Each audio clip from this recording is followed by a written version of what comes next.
దేవుని నామమునకు మహిమ కలుగునుగాక. అనుదిన పరిశుద్ధ గ్రంథ పఠనం. ఏప్రిల్ 29. ప్రార్థన. దయగల తండ్రి, కృపగల దేవ, పరిశుద్ధుడానికి వందనాలు, స్తోత్రాలు. గడిచిన దినములని యోని కృపలో జ్ఞాపకం చేసుకుని మరి ఒక నూతన దినం ఆయుష్ను ఆరోగ్యంనిచ్చి మాకు దయచేశారు. మీకు వందనాలు ప్రభా. ఈ దినం వాక్యం చదువుతుండగా నీ ఆత్మతో నింపి నడిపించండి. వినిన వాక్యము మా హృదయాల్లో ఫలింపచేసి వాక్యానుసారమైన జీవితాలు మాకు దయచేయమని యేసుక్రీస్తు అతి పరిశుద్ధ నామములో అడిగి వేడుకొనిచున్నాం మా పరమ తండ్రి. ఆమేన్. మొదటి రాజుల గ్రంథము 19-20 అధ్యాయములు. 19వ అధ్యాయము.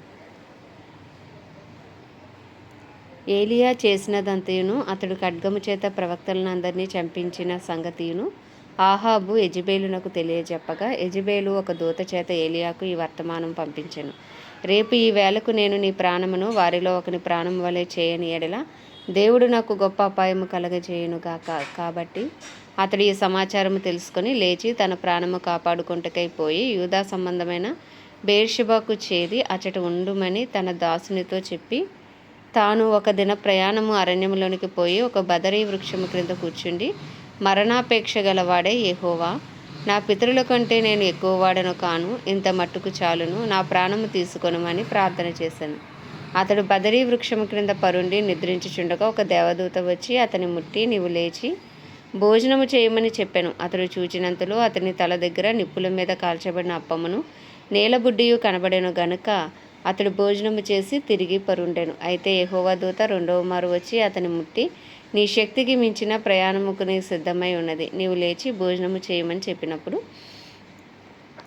అతడు లేచి భోజనము చేసి ఆ భోజనపు బలము చేత 40 రాత్రింపగలు ప్రయాణము చేసి దేవుని పర్వతమని పేరు పెట్టబడిన హోరేబునకు వచ్చి అచట ఉన్న ఒక గుహలో చేరి బస చేసెను.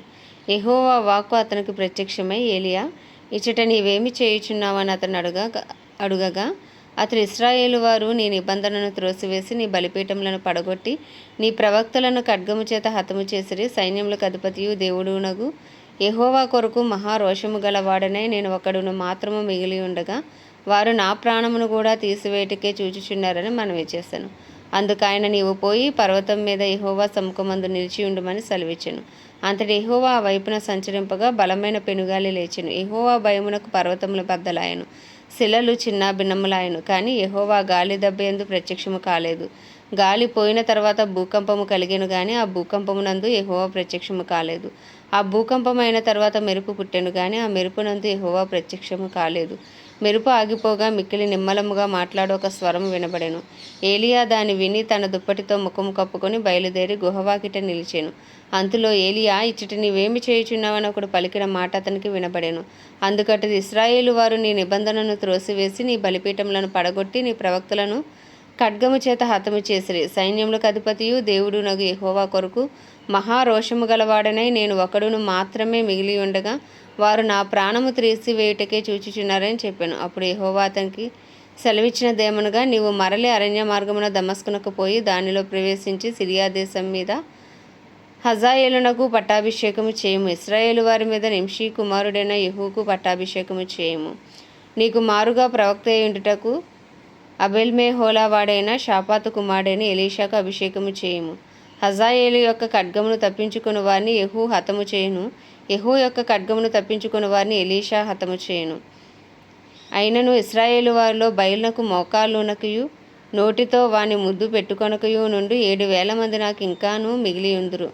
ఏలియా అచట నుండి పోయిన తర్వాత అతనికి షాపాతు కుమారుడైన ఎలీషా కనబడెను.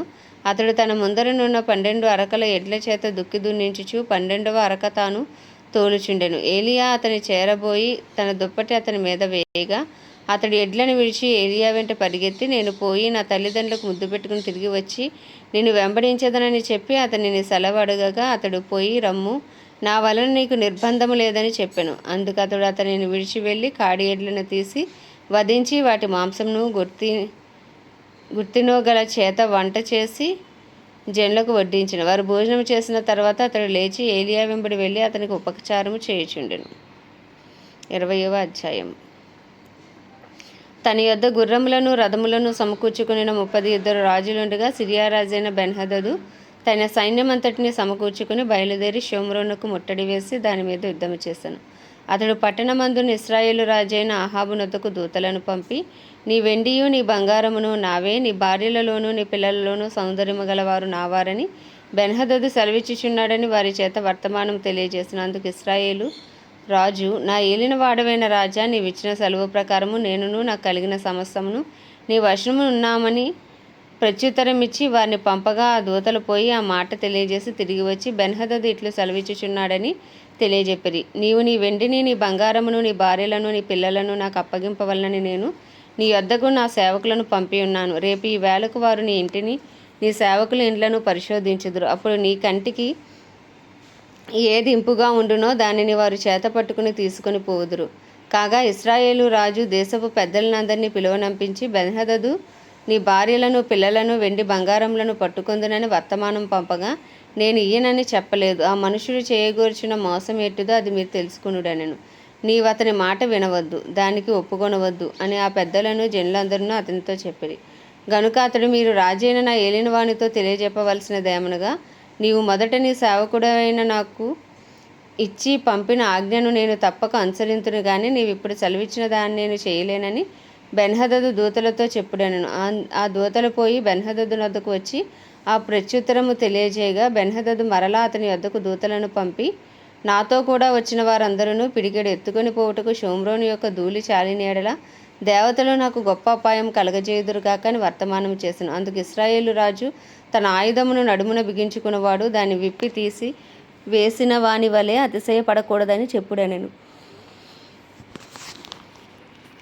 బెన్హదదును ఆ రాజులను గుడారములు యందు విందు జరిగించుకొనుచుండగా ఈ ప్రత్యుత్తరము వారికి వచ్చెను గనుక అతడు తన సేవకులను పిలిపించి యుద్ధమునకు సిద్ధపడుడని ఆజ్ఞాపించెను. వారు సన్నద్ధులై పట్టణమును ఎదుట నిలవగా ప్రవక్త అయిన ఒకడు ఇశ్రాయేలు రాజైన అహాబునొద్దకు వచ్చి అతనితో ఇట్లనెను, యెహోవా సెలవిచ్చినదేమనగా, ఈ గొప్ప దండంతయు నీవు చూచితివే. నేను యెహోవానని నీవు గ్రహించినట్లు నేడు దాని నీ చేతికి అప్పగించెదను. ఇది ఎవరి చేత జరుగునని అహాబు అడుగగా అతడు, రాజ్యాధిపతులలో ఉన్న యవనుల చేత జరుగునని యెహోవా సెలవిచ్చుచున్నాడని చెప్పెను. యుద్ధమునకు ఎవరు ఆరంభము చేయవలనని రాజు అడగగా అతడు, నీవే అని ప్రత్యుత్తరం ఇచ్చెను. వెంటనే అతడు రాజ్యాధిపతులలో ఉన్నవారి లెక్క చూడగా వారు 232 తర్వాత జనులను అనగా ఇశ్రాయేలు వారిని అందరినీ లెక్కింపగా వారు 7,000 మంది అయిరి. ఇశ్రాయేలు వారిని అందరినీ లెక్కింపగా వారు 7,000 మంది అయిరి. మధ్యాహ్నమందు వీరు బయలుదేరగా బెన్హదదును అతనికి సహకారులైన 32 రాజులను గుడారంలో త్రాగి మత్తులై ఉండిరి.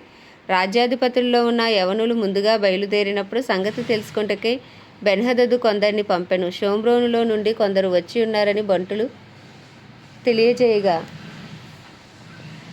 అతడు, వారు సమాధానముగా వచ్చినను యుద్ధము చేయవచ్చినను వారిని సజీవులుగా పట్టుకొని రండి అని ఆజ్ఞాపించెను. రాజ్యాధిపతులలో ఉన్న యవనులను వారితో కూడా ఉన్న దండువారును పట్టణములో నుండి బయలుదేరి ప్రతివాడు తన్ను ఎదిరించిన వానిని చంపగా సిరియన్లు పారిపోయిరి. ఇశ్రాయేలు వారు వారిని తరుముచుండగా సిరియా రాజైన బెన్హదదు గుర్రమెక్కి రౌతులతో కూడా తప్పించుకొని పోయెను.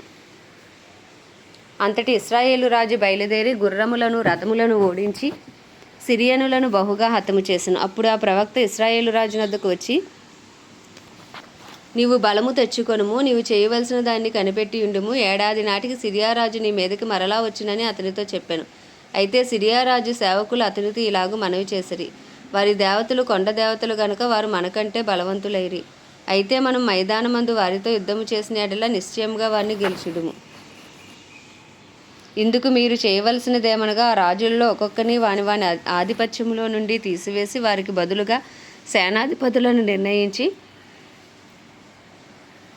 నీవు పోగొట్టుకొనిన బలము ఎంతో అంత బలమును, గుర్రములకు గుర్రములను, రథములకు రథములను లెక్కించి పోగు చేయము. అప్పుడు మనం మైదానమునందు వారితో యుద్ధము చేసిన ఎడల అవశ్యముగా మనము వారిని గెలుచుదమని మనవి చేయగా అతడు వారు చెప్పిన మాట విని ఆ ప్రకారము చేశాను. కాబట్టి మరు సంవత్సరము బెన్హదదు సిరియన్లను సమకూర్చి లెక్క చూచి బయలుదేరిపోయి ఇశ్రాయేలు వారితో యుద్ధము చేయటకే ఆఫేకునకు వచ్చింది. ఇశ్రాయేలు వారందరూ పోగు చేయబడి సిద్ధమై వారిని ఎదిరింప బయలుదేరి. ఇశ్రాయేలు వారు మేకపిల్లల మందలు రొంటివలె వారి ఎదుట దిగి ఉండిరి.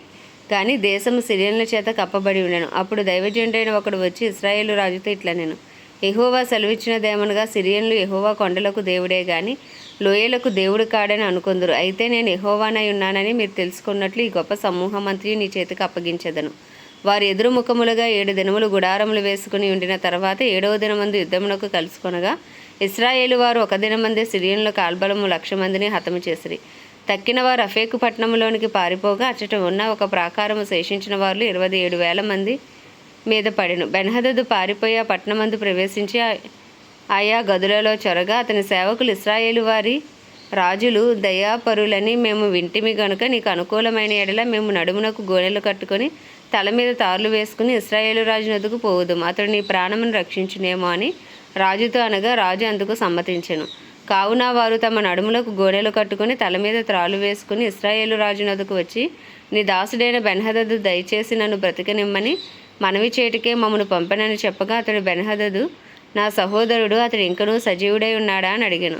అప్పుడు ఆ మనుషులు సంగతి గ్రహించి అతని మనస్సు ఎలాగున ఉన్నదో అది నిశ్చయముగా గుర్తెరిగి ఆ మాటను బట్టి బెన్హదదు నీకు సహోదరుడే అని చెప్పగా అతడు, మీరు వెళ్ళి అతన్ని తోడుకొని రండెనను. బెన్హదదు తన యొద్దకు రాగా అతడు తన రథం మీద అతన్ని ఎక్కించుకొనెను. అంతటా బెన్హదదు తమ తండ్రి చేతిలో నుండి నా తండ్రిని తీసుకొనిన పట్టణంలో నేను మరలా అప్పగించెదను, మరియు నా తండ్రి షోమ్రోన్లో వీధులను కట్టించుకున్నట్లు దమస్కులో తమ కొరకు తమరు వీధులను కట్టించుకొనవచ్చును అని అతనితో చెప్పగా, అహాబు ఈ ప్రకారముగా నీతో సంధి చేసి నిన్ను పంపివేయుదునని చెప్పి అతనితో సంధి చేసి అతని పోనిచ్చాను. అంతటా ప్రవక్తల శిష్యుల్లో ఒకడు, యెహోవా ఆజ్ఞ చేత తన చెలికానుతో నన్ను కొట్టుమనగా అతడు అతని కొట్టుటకు ఒప్పకపోయినప్పుడు అతడు, నీవు యెహోవా ఆజ్ఞకు లోబడకపోతివి గనుక నీవు నన్ను విడిచిపోగానే సింహము నిన్ను చంపునని అతనితో చెప్పాను. అతడు వెళ్ళిపోగానే సింహం ఒకటి అతనికి ఎదురే అతనిని చంపాను. తరువాత మరి ఒకడు అతనికి కనబడినప్పుడు అతడును నన్ను కట్టుమనగా అతడు అతని కొట్టి గాయపరిచెను. అప్పుడు ఆ ప్రవక్త పోయి కొండల మీద పాగా కట్టుకుని మారువేషం వేసుకుని మార్గమందు రాజు యొక్క రాకకై కనిపెట్టుకుని ఉండి, రాజు వచ్చుట చూచి బిగ్గరగా రాజుతో ఇలాగ మనవి చేసుకొనెను, నీ దాసుడైన నేను యుద్ధములోనికి పోయి ఉండగా ఇదిగో ఒకడు ఇటు తిరిగి ఒక మనిషిని నా ఎద్దకు తోడుకుని వచ్చి, ఈ మనిషిని కనిపెట్టుము, ఏ విధముగానైనను వాడు తప్పించుకొని పోయిన ఎడల వాని ప్రాణమునకు మారుగా నీ ప్రాణము పోవును, లేదా నీవు 2 మణుగుల వెండిని ఇవ్వవలెనెను. అయితే నీ దాసుడినైన నేను పని మీద అక్కడక్కడ తిరుగుచుండగా వాడు కనబడకపోయెను. అప్పుడు ఇశ్రాయేలు రాజు, నీకు నీవే తీర్పు తీర్చుకుంటివి గనుక నీవు చెప్పినట్టుగానే నీకు జరుగును అని అతనికి సెలవీయగా అతడు త్వరపడి తన కండ్ల మీద పాగా తీసివేయగా చూచి అతడు ప్రవక్తలలో ఒకడని రాజు పోల్చెను. అప్పుడు అతడు, యెహోవా సెలవిచ్చినదేమనగా, నేను శపించిన మనుషుని నీవు నీ చేతిలో నుండి తప్పించుకుని పోనిచ్చితివి గనుక వాని ప్రాణమునకు మారుగా నీ ప్రాణమును, వాని జనులకు మారుగా నీ జనులను అప్పగింపబడుదురని రాజుతో అనగా, ఇశ్రాయేలు రాజు మూతి ముడుచుకుని వాడే కోపంతో షోమ్రోన్లోని తన నగరునకు వచ్చాను. ఆమేన్. దేవుడి పరిశుద్ధ వాక్యం మన వినికిడిలో దీవించును గాక. ప్రార్థన. దయగల తండ్రి, కృపగల దేవ, పరిశుద్ధుడా నీకు వందనాలు, స్తోత్రాలు. సైన్యములకు అధిగతి నీకు వందనాలయ్యా. రోషము గల దేవా నీకు స్తోత్రాలు. యెహోవా రాఫా, యెహోవా నిస్సి, యెహోవా షమ్మా, యెహోవా రోహి నీకు వందనాలు. సమాధాన అధిపతి నీకు వందనాలు, స్తోత్రాలు స్తోత్రాలు. గొప్ప దేవుడవు నాయన, రాజులకు రాజువు, ప్రభువులకు ప్రభుడవు తండ్రి నీకు వందనాలు. అద్భుతాలు ఆశ్చర్యకార్యాలు చేసే దేవుడవు నాయన, ఎర్ర సముద్రమును పాయలు చేసిన దేవుడు, మన్నాను కురిపించిన దేవుడవు అయ్యా. ఇశ్రాయేలు ప్రజలకు పగలు మేఘస్తంభమే, రాత్రి అగ్నిస్తంభమై నడిపించిన దేవుడవు తండ్రి అయ్యా. నీ వంటి వారు ఎవ్వరూ లేరు నాయన, నీకు వందనాలు, స్తోత్రాలు స్తోత్రాలు ప్రభా. అయ్యా, ఏలియా విషయంలో ఎన్నో అద్భుతాలు చేసిన దేవుడవు తండ్రి నాయన, నీకు వందనాలు, స్తోత్రాలు స్తోత్రాలు. పరిశుద్ధుడా నీకు వందనాలు అయ్యా. మా కొరకు నాయన సమాధానార్థ బలిగా, అయ్యా పాప ప్రాయశ్చిత్తార్థ బలిగా తండ్రి మా కొరకు బలి అయిన యేసయ్యా నీకు వందనాలు, స్తోత్రాలు ప్రభా. అయ్యా తండ్రితో కూడా ఉండుట విడిచిపెట్టకూడని భాగ్యమైనప్పటికీ నాయన, అన్నిటినీ విడిచిపెట్టి రిక్తునిగా నాయన, అయ్యా మనుషునిగా నాయన భూమి మీదకి వచ్చి మా కొరకు బలి అయిన యేసయ్యా నీకే స్తోత్రాలు. అయ్యా ఉదయకాలంన నువ్వు చిందించిన రక్తాన్ని బట్టి నిన్ను స్తుతిస్తున్నాం ప్రభా. నీ అమూల్యమైన రక్తాన్ని ఆశ్రయిస్తున్నాం. మా అపరాధములు, మా పాపములు, మా దోషములు, మా అతిక్రమములను నీ సన్నిధిలో ఒప్పుకొనిచున్నాం ప్రభా. నీ రక్తంతో కడగండి, పరిశుద్ధపరచండి, పవిత్రపరచండి అయ్యా. మమ్మల్ని ఇంకనూ నీతిమంతులుగా తీర్చండి నాయన. నీకే వందనాలు, స్తోత్రాలు, స్తుతులు. పరిశుద్ధాత్ముడా నీకే స్తోత్రం స్తోత్రం. సంచకరువుగా మాకు దయచేయబడిన వాడా నీకు స్తోత్రం. మమ్మల్ని బలపరచువాడా నీకు స్తోత్రము నాయన. అయ్యా ఆత్మానుసారులుగా జీవించినట్లు ఆత్మకార్యాలు జరిగించు పరిశుద్ధాత్ముడా నీకు వందనాలు వందనాలు నాయన. యెహోవా ఆత్మ, తండ్రి ఆత్మ, కుమారుని ఆత్మ, పరిశుద్ధాత్మ నీకే స్తోత్రాలు నాయన. బుద్ధి జ్ఞానములు అనుగ్రహించే ఆత్మ, ఆలోచన అనుగ్రహించే ఆత్మ, తెలివిని అనుగ్రహించే ఆత్మ నీకు వందనాలు స్తోత్రాలు ప్రభువా. అయ్యా తండ్రి దేవుని ఏడాత్మలు నీకు వందనాలు స్తోత్రాలు. అయ్యా వాక్యమై ఉన్న దేవానికి వందనాలు ప్రభా. అయ్యా నాయన వినిన వాక్యం మా హృదయాల్లో ఫలింపచేయండి నాయన. వాక్యానుసారమైన జీవితాలు మాకు దయచేయండి తండ్రి. అయ్యా తండ్రి నీ వాక్యం మా పాదములకు దీపం, మా త్రోవకు వెలుగు నాయన. అయ్యా తండ్రి మనుషుడు రొట్టె వలన కాదు కానీ దేవుని నోటి నుండి వచ్చి ప్రతి మాట వలన బ్రతుకునన్నావు తండ్రి. నీకు వందనాలు నాయన. వాక్యమే కృపాసత్య సంపూర్ణంగా మా మధ్యకు వచ్చిన దేవానికి స్తుతులు స్తోత్రాలు ప్రభ. నీ ఆజ్ఞలు నీ కట్టడలు నడుచుకునే భాగ్యం మాకు దయచేయండి. మీ వాగ్దానాలు నాయన సొంతం చేసుకునే భాగ్యం మాకు దయచేయండి తండ్రి. నీకు వందనాలు స్తోత్రాలు. మా జీవితాల్లో మీరు చేసిన ప్రతి మేలును బట్టి ఉపకారమును బట్టి మీకు కృతజ్ఞతాస్థుతులు చెల్లించుకున్నాం. మేము ఏమై ఉన్నామో నీ దయ వలనే, నీ కృప వలనే, నీ కనికరం వలనే, నీ ప్రేమ వలనే నాయన. అయ్యా నీ కృపాసనం యొద్దకు వచ్చి నీ కృప కొరకు వేడుకుంటున్నాం. మాపై నీ కృప కలుగునుగాక. అయ్యా తండ్రి నాయన వాక్యం వినిచిన వారు అందరిపై నీ కృప కలుగునుగాక. వారి కుటుంబాలపై నీ కృప కలుగునుగాక. అయ్యా వారికి బంధువులు, స్నేహితులు, ఇరుగు పొరుగు అందరిపై నీ కృప కలుగునుగాక. రక్షణ లేని వారికి రక్షణార్థమై నీ కృప విస్తరించునుగాక. నీ సన్నిధి కాంతి ప్రకాశించబడునుగాక. అయ్యా నిశ్చయముగా గొప్ప రక్షణ, మహారక్షణ నాయన అయ్యా కలుగునుగాకని ప్రార్థిస్తున్నాం. కుటుంబాల్లో రక్షణ లేని వారి విషయంలో ఒక అద్భుతం యేసు నామములో జరుగునుగాక నాయన. నేను నా ఇంటి వారు యెహోవానే సేవించదము అన్నట్టుగా నాయన మా కుటుంబాలన్నీ యేసు నామములో ఉండునుగాకని ప్రార్థిస్తున్నాం తండ్రి. దేవా రాజానికే స్తుతులు స్తోత్రాలు. మా బంధువులు, మా స్నేహితులు అందరి కొరకు ప్రార్థిస్తున్నాం నాయన. దైవజనులందరి కొరకు, సేవకులు అందరి కొరకు ప్రార్థిస్తున్నాం తండ్రి. నీ పరిచయలో ఏ విధముగా సేవ చేస్తున్నప్పటికీ వారందరినీ మీరు అభిషేకించి వాడుకోండి, బలపరచండి. వారి అవసరతలన్నీ మహిమేశ్వరంలో తీర్చండి. నీ సన్నిధి కాంతి వారి మీద ప్రకాశింపచేయండి నాన్న. క్రైస్తవులందరినీ రూపాంతరపరిచి నీ రూపులోకి మార్చుకోండి ప్రభా. అయ్యా ఎత్తబడే సంఘంలో ఉండే కృపను నాయన, బుద్ధి కలిగిన కన్యకల వలె సిద్ధపాటు కలిగిన జీవితాలు ప్రతి క్రైస్తవునికి యేసు నామంలో ఉండునుగాకని ప్రార్థిస్తున్నాను తండ్రి. దేవా రాజానికి వందనాలు. ప్రపంచ దేశంలో అన్నిటి కొరకు వాటిని పరిపాలిస్తున్న రాజులు, నాయకులు నాయన వారి కింద పనిచేసిన అధికారుల కొరకు ప్రార్థిస్తున్న నీతి న్యాయంతో పరిపాలించిన జ్ఞాన వివేకములను వారికి అనుగ్రహించిన అందరికీ గొప్ప రక్షణ దయచండి. సువార్త అందని గ్రామాలు, ప్రాంతాలు, పట్టణాలు పట్టబడినట్లు ఇంకను సువార్థికను లేపండి. అపోస్తులు, ప్రవక్తలను లేపండి ప్రభు నాయన. అయ్యా కాపర్ని లేపండి ప్రభు. ఉపదేశకులను లేపండి నాయన. నీకు వందనాలు స్తోత్రాలు. ప్రార్థించే ప్రార్థనా వీరులను లేపమని ప్రార్థిస్తున్నాం. ఇజ్రాయెల్ దేశాన్ని జ్ఞాపకం చేసుకుని ఇజ్రాయెల్ సరిహద్దులో సమాధానం ఉంచి ఇజ్రాయెల్ ప్రజలకు క్షేమము కలుగు చేయమని, ఇజ్రాయెల్లో నీ చిత్తము జరిగించమని వేడుకుంటున్నాం. ప్రత్యేకించి భారతదేశాన్ని మీ హస్తాలకు అప్పచెప్పుకుంటున్నాం. నీ పేరు పెట్టబడి నీ జనులు తమను తాము తగ్గించుకుని పాపం విడిచి చేసిన ప్రార్థనకి యేసు నామములో జవాబు దయచేయండి. మా దేశానికి గొప్ప రక్షణ దయచేయండి అయ్యా. అయ్యా మా దేశ సరిహద్దులో సమాధానం ఉంచండి ప్రభా. అయ్యా మా దేశాన్ని ఏలుబడి చేసిన ఏలుబడి శక్తులను యేసు నామంలో బంధించబడును గాక. వ్యతిరేక శక్తులు నశించిపోవును గాక. చీకటి శక్తులు లయపరచబడును గాక. సూసైడ్ స్పిరిట్స్, యాక్సిడెంట్ స్పిరిట్స్ యేసు నామంలో లయమైపోవును గాక తండ్రి. సోషల్ మీడియా ద్వారా ఏలుబడి చేసిన ఏలుబడి శక్తులు యేసు నామంలో బంధించబడును గాక. అయ్యా మా దేశానికి శారీరకంగా, మానసికంగా, ఆధ్యాత్మికంగా, ఆర్థికంగా, రాజకీయ పరంగా, సాంఘిక పరంగా అన్ని రంగాల్లో స్వస్థత కలుగును గాక అని ప్రార్థిస్తున్నాం తండ్రి. మా దేశ ప్రధాని కానీ, ప్రెసిడెంట్ కానీ, వైస్ ప్రెసిడెంట్, అయ్యే చీఫ్ మినిస్టర్స్, గవర్నర్లు, ఎమ్మెల్యేలు, ఎంపీలు, ఎమ్మెల్సీలు అందరినీ మీ హస్తాలకు అప్పచెప్పుకున్న వారి కింద పనిచేసిన అధికారులను మీ హస్తాలకు అప్పచెప్పుకున్న వారి కింద పనిచేసిన డిపార్ట్మెంట్స్ అన్నిటినీ నీ హస్తాలకు అప్పచెప్పుకుని నీ చిత్తానుసారమైన పరిపాలన వారి ద్వారా జరిగించండి ప్రభా. నీ చిత్తం భారతదేశంలో జరగాలి. నీ రాజ్యం భారతదేశంలో స్థాపించబడాలి తండ్రి. అయ్యా తండ్రి నాయన ఈ దేశాన్ని నాయన అయ్యా నీ హస్తాలకి ఉదయకాలంలో అప్పచెప్పుతూ ఈ చిన్ని ప్రార్థనమని నీ పాద సంధి చేర్చుకోమని యేసుక్రీస్తు అతి పరిశుద్ధ నామంలో అడిగి వేడుకొని చున్నాం మా పరమ తండ్రి. ఆమేన్. పరలోకమందున్న మా తండ్రి, నీ నామం పరిశుద్ధపరచబడును గాక.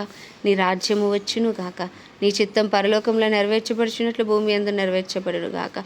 మనుదిన ఆహారం నేడు మాకు దయచేయము. మా ఎలా అపరాధం చేసిన వారిని మేము క్షమించిన ప్రకారం మా అపరాధము క్షమించి మమ్మల్ని శోధనలోకి తేక దుష్టుని బారి నుండి తప్పించము. ఎందుకంటే రాజ్యము, బలము, శక్తి, మహిమయు నీవై ఉన్నవి. ఆమేన్. ప్రభు యేసు రక్తమే జయం, ప్రభు యేసు వాక్యమే విజయం, ప్రభు యేసు నామములో సంపూర్ణ విజయము కలుగును గాక. ఆమేన్, ఆమేన్, ఆమేన్.